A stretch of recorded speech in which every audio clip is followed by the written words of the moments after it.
sur cette question, vous l'évoquiez, des perturbateurs endocriniens, Benoît Hamon, c'est une question qui vous tient à cœur, sauf que, quand on regarde dans le détail, il n'y a pas de consensus sur les produits à interdire. Vous vous dites on va interdire les produits dangereux comme si c'était si simple. Mais l'Europe est en désaccord, avec la France notamment.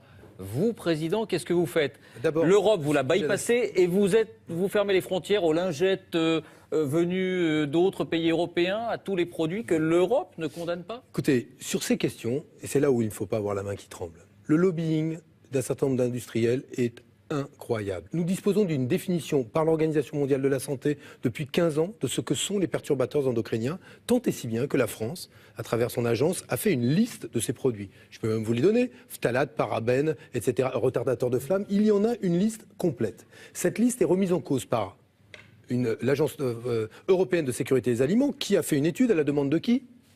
Des industriels du secteur. Donc, pardon, mais on va se fonder d'abord, à mes yeux, sur l'Organisation mondiale de la santé et sur l'enquête indépendante de l'agence. Les Européens française. sont naïfs ou corrompus? Non, je pense que oui, il y a un certain nombre d'agences européennes qui sont très exposées. C'est même d'ailleurs un des problèmes au niveau européen, au lobbying, qui est un lobbying très efficace d'un certain nombre d'industriels qui disent, je vais vous le faire très simplement, j'y ai été confronté comme ministre en 2014, quand il s'est posé la question, même 2012, de l'interdiction du bisphénol A.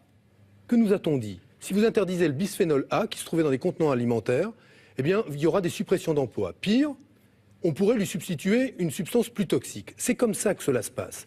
Eh bien, la décision a été prise et il a été interdit. Il faut faire la même chose pour tous les produits pour lesquels il y a un soupçon de dangerosité. Je vais même aller plus loin.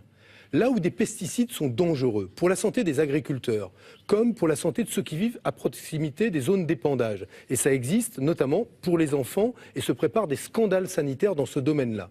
Eh bien, là où ces produits sont dangereux et qu'ils doivent être interdits, il doit être fait quoi d'autre en plus? Utiliser l'article 36 du traité de fonctionnement de l'Union européenne qui permet justement d'interdire pour des motifs de santé publique l'importation de produits qui auraient été cultivés dans les mêmes conditions avec ces produits toxiques, de manière à dire à nos agriculteurs que ces décisions qui visent à protéger leur santé comme la nôtre, et notamment la santé des personnes les plus vulnérables, dont nos enfants, eh bien, ne se traduiront pas pour eux par une fermeture ou en tout cas un abandon de leur exploitation. C'est une question très sérieuse. C'est une question très sérieuse. Elle relève au moins autant de la question des pollutions atmosphériques que de ce que nous mangeons, absorbons.